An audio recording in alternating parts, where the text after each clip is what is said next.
nandiyan ka. Oo. Sabi ko nga, sino ka? Sino si Kapeso? Sino si Kapeso para pansunin ko? Tuloy natin yung sinabi ng Gaga. Tuloy natin. Ay, ano na tayo? Hindi mo kilala? Talaga? Or maang-maangan ka lang? Bakit ako magmamaang-maangan? Ito, tatanungin kita. Kung views sa views lang, iwang ko yan. Real talk, si Kapeso, iwang ko yan. Ano ang mapupulot ko kay Kapeso? Bakit ko kailangan dikitan? Hindi, real talk lang ha. Magtatanong ako about kay Ballpoint Man? Eh, mas kilala ko si Ballpoint Man kumpara dyan. Narinig nyo yung sinabi ni Kapeso. Magtatanong-tanong daw siya kay Tay Jetro. So, anong silbi niya sa akin para kilalanin ko? Eh, yung gago nga, gusto lang magtanong ng info kay Tay Jetro. O, ano silbi niya sa akin? Diba? Pilit na talagang dinidikit yung pangalan ko kay Kapeso para magkaroon na ng bakbakan ang Mahals Community, ang Kalingap at ang Kabunsuan. Alam mo, hindi ba kayo nakakatakot, Kalingap? Di nakakatakot yan. Di naman uubra sa akin yung mga vlogger nyo eh. Kahit pag samasamahin nyo yung vlogger ng Kalingap, di ubra sa akin. Magaling ako eh. Buhat bangko na yan. Magaling ako.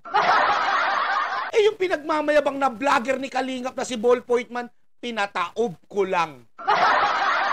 Buong Birador, pinataob ko lang.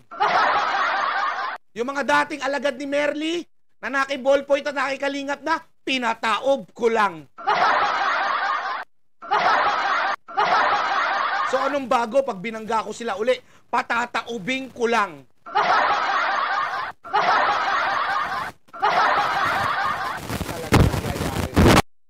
Yan, hello. Hindi nga, alam nyo naman yan mga langga. Hindi naman sa nagbubuhat ako ng bangko. Mahirap naman kasi na magsinungaling ako sa inyo. Nagsasabi lang naman ako ng totoo. So anong kailangan ko kay Kapeso? Ha? Eh mas marami pa rin nagmamahal sa akin kumpara kay Kapeso.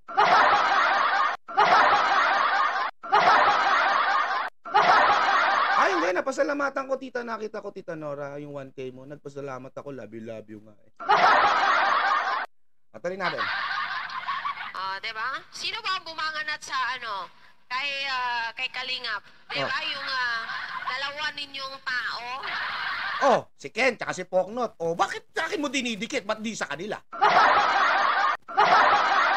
Bakit sa akin mo dinidikit ang Kalingap at si Kapeso?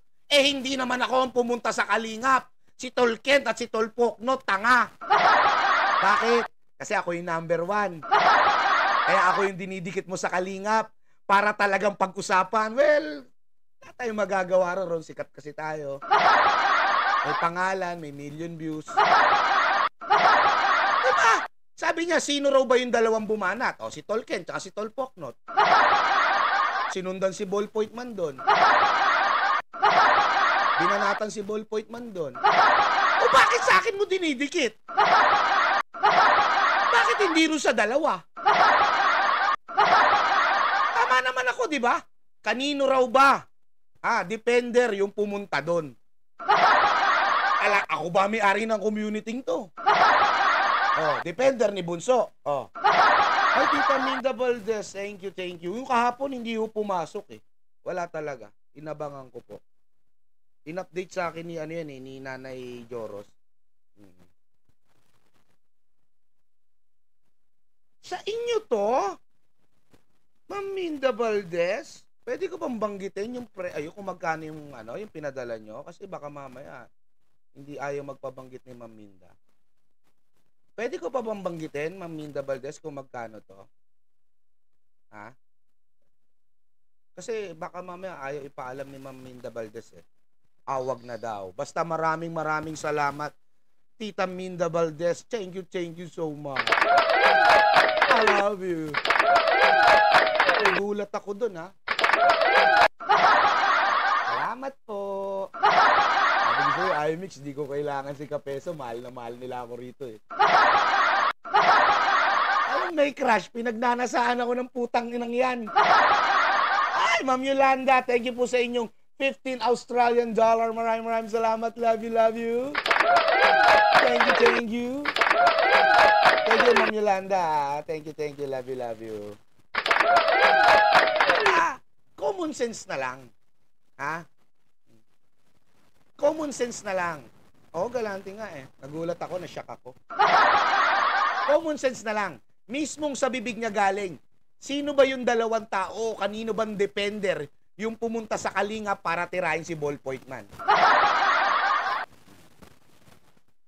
Hindi ko kilala si Ma'am Yolanda.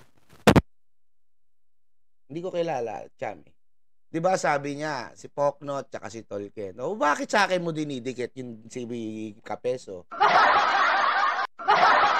Kundi ka ba naman si Raulo? Alam mo, eto yun eh. Ito yun, IMX eh. Sa akin mo dinidikit si Kapeso, kahit hindi naman ako yung pumasok doon, hindi naman ako yung pumunta kay Kalingap, kasi alam mo ako yung number 1. Alam mo, pag ako bumanat kasi sa Kalingap, talagang pag-uusapan. Alamang nanginginig nga mga tumbong yan pag pinasok ko yan. Pero hindi. Hindi ko kailangan pasukin yan. Sarap-sarap sa kabunsuan. Lab na lab ako ng mga langga ko at mga kabunsuan.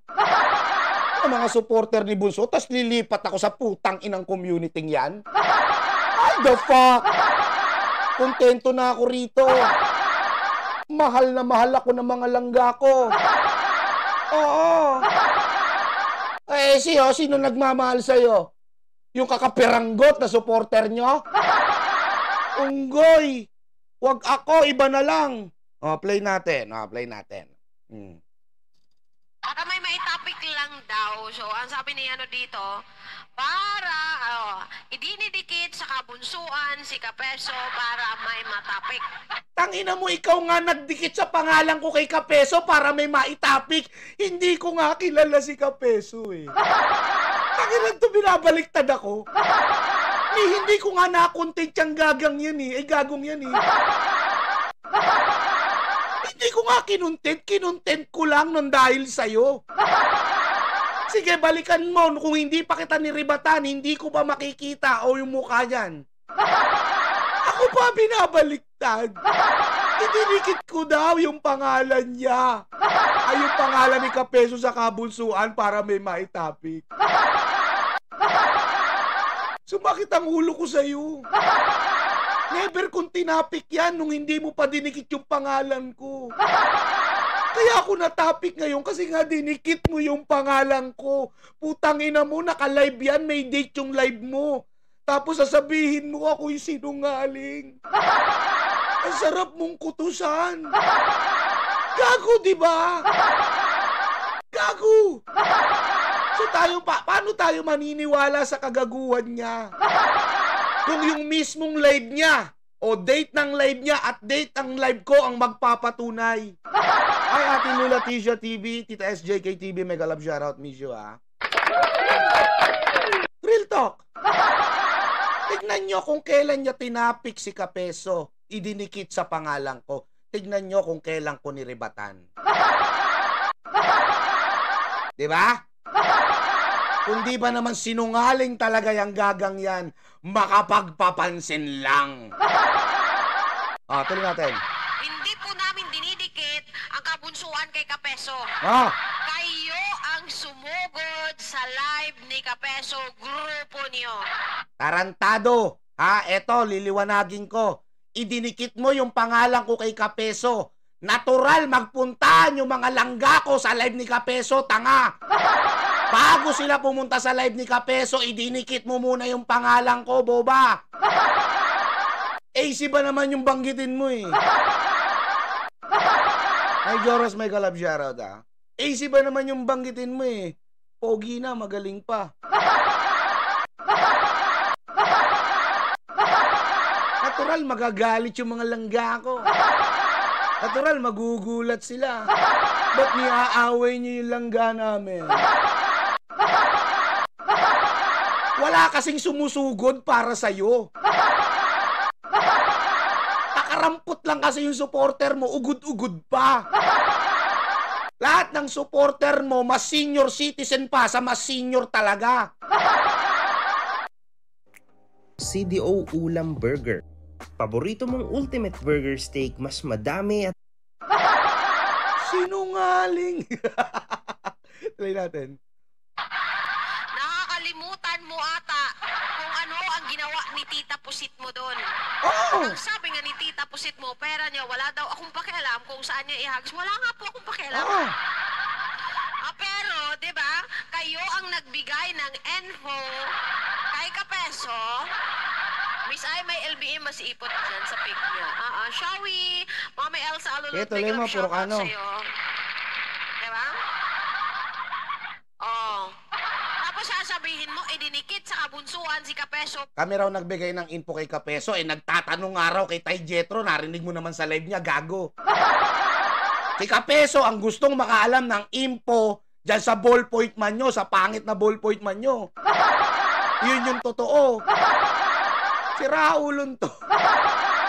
Rinig mo naman sa live niya, magtatanong daw kay Tay Jetro. O ngayon, sino-sinungali sa atin dalawa? Puta ka na to, may masabi lang talaga. Pero kita mo, yung about sa screenshot, hindi yan sinagot. Hindi. Alam nyo ba kung kailan ko pa tinapik to? 3 days ago na. 3 days ago na. 3 days? 3 days o 4 days? Ngayon lang nagrebat ang tanga. Nga. Ang hirap pag-isipan, di ba? Lalo na't pag alam mong sunog na sunog ka. Bago niya itapik to, tinapik niya muna si Kent. At yung iba. Sabi ko sa'yo, wag ako eh. Huli ko yung bawat galaw mo eh. Tuloy natin.